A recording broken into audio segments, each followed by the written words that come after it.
on est vraiment par rapport à la côte des Bars, hein, donc la partie sud de la Champagne.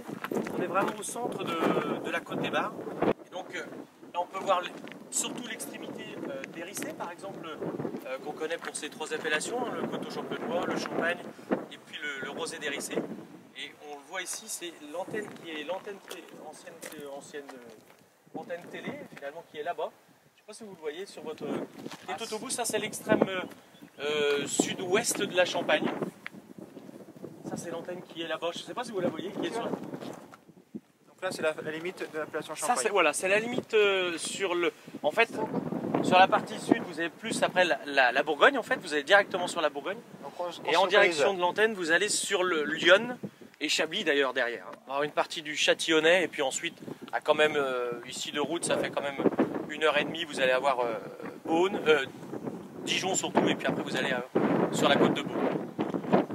Alors ici on est vraiment au centre. Pour nous, notre vignoble qui est sur un peu plus de 15 hectares de superficie, vraiment sur la partie assez haute aussi de la Champagne, parce que là on est sur un point culminant, on a à peu près 360 mètres d'altitude. C'est pas très haut, mais c'est la partie la plus haute de la Champagne. 360 mètres. 360. On a souvent des sols qui sont un petit peu plus calcaires, qui sont aussi moins riches en terre, donc avec un stress de viticulture qui est un peu plus difficile également. Voilà, tout à fait.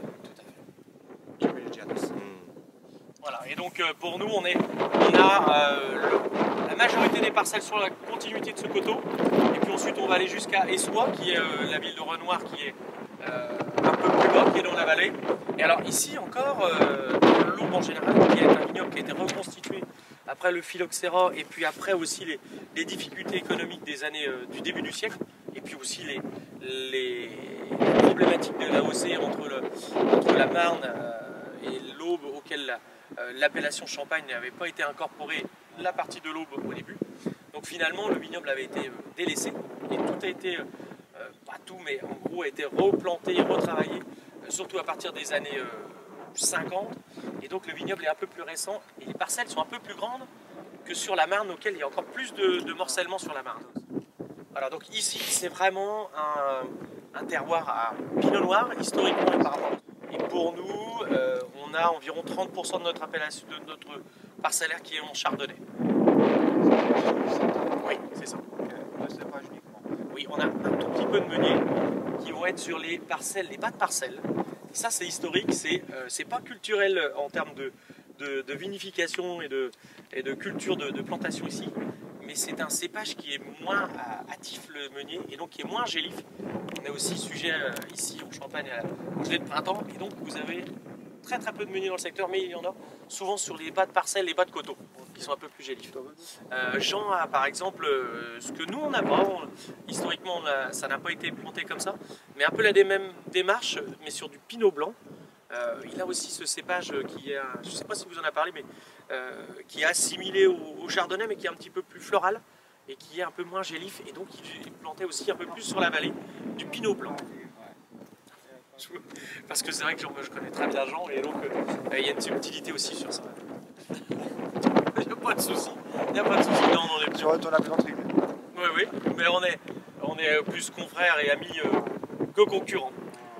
C'est aussi l'intérêt d'ailleurs dans nos vignobles, quelque chose qui fonctionne plutôt bien, que les gens sont plus amis que concurrents, heureusement.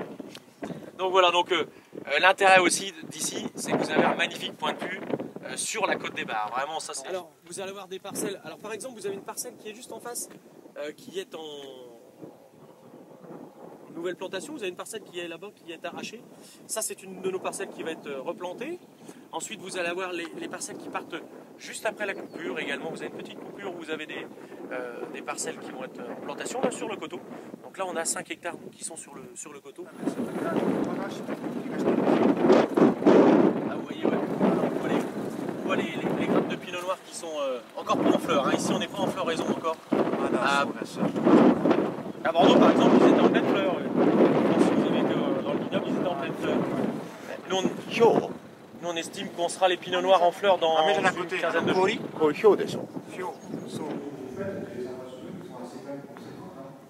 Oui, c'est vrai que ça a été... et puis, c'est vrai qu'il y a un phénomène de place aussi. Hein. Ici, c'est vrai qu'on et les constructions sont parties des années 60, auxquelles il y avait moins de problématiques de voisinage, de choses, de maisons, de sang. Donc c'est vrai que ça a été construit avec de l'espace. Donc voilà, donc bien sûr un vendange manuel comme tout le monde, et 3 pressoirs, et surtout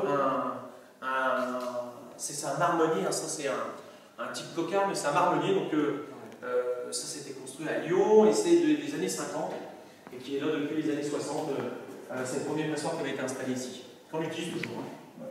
まだ使ってます。まだ使ってるんだ。まだ使ってます。Pourquoi il est carré, mon pardon? Eh bien, c'est une bonne question. Cette marque-là les faisait carrés, et non ronds. Les cocards étaient ronds, et les marmonniers étaient carrés. Et voilà, donc là, toujours 4000 kg. Celui-ci, c'est un marbre, 4000 kg raisin. Alors ici, on va avoir toute la partie qui va nous servir de fractionnement des mous pour les vendanges. Donc on installe nos belons ici pour faire le fractionnement. Par gravité. En fait, par gravité, ce qui nous permet de ne pas pomper les mous. Donc On va faire par gravité. la presse numéro 1, elle est là. Oui, c'est ça. C'est ça. Les cubes que vous utilisez après la presse, ce sont celles-là? Non, on a une petite cuverie encore qui est à l'extrémité, ça dépend des volumes, mais qui nous servait pour le débombage. Ce qui fait que de la cuve, de la presse au cuve, c'est assez loin? Non, c'est une vingtaine de mètres, c'est à une trentaine de mètres, c'est la cuve. C'est juste ce qui est derrière les escaliers. Tous les transferts manière par tuyau. Alors c'était la première arrive ici. Ici on ferait le fractionnement, nos cuvées, taille A, taille B, rebêche. Et à partir de là, on va dispatcher sur des cuves de débombage. Ce qui fait qu'elle dispatche sur les cuves de débombage. Donc il y a un pompage à ce moment-là. Ouais, les cuves de débombage, elles sont à 20 mètres. Oui, à peu près. Ok. Voilà. Donc vous avez donc on a à peu près une capacité, on fait à peu près une capacité de 3600 hectos de cuverie. En termes de modulation. Oui, tout à fait. Et voilà, donc on a bien sûr toujours deux facteurs en Champagne, il y a un facteur qualitatif et un facteur aussi des réserves qualitatives. On a toujours environ 50% de conservé de l'année. Et on conserve suivant le potentiel. 50% est conservé en réserve. Ah oui. Ok. Et vous stockez où en réserve?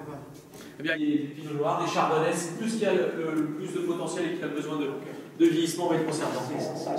Oui, tout à fait. Donc, quelle est ces réserves? Alors là, vous allez être sur des cuvées de pinot noir de 2012. Ça, c'est des cuvées de pinot noir 2012. Vous avez par exemple 160 hectos. Voilà, ça c'est en vieillissement. Donc c'est le vin qui est. Alors soit on conserve une certaine parcelle, un certain secteur, soit on va conserver une certaine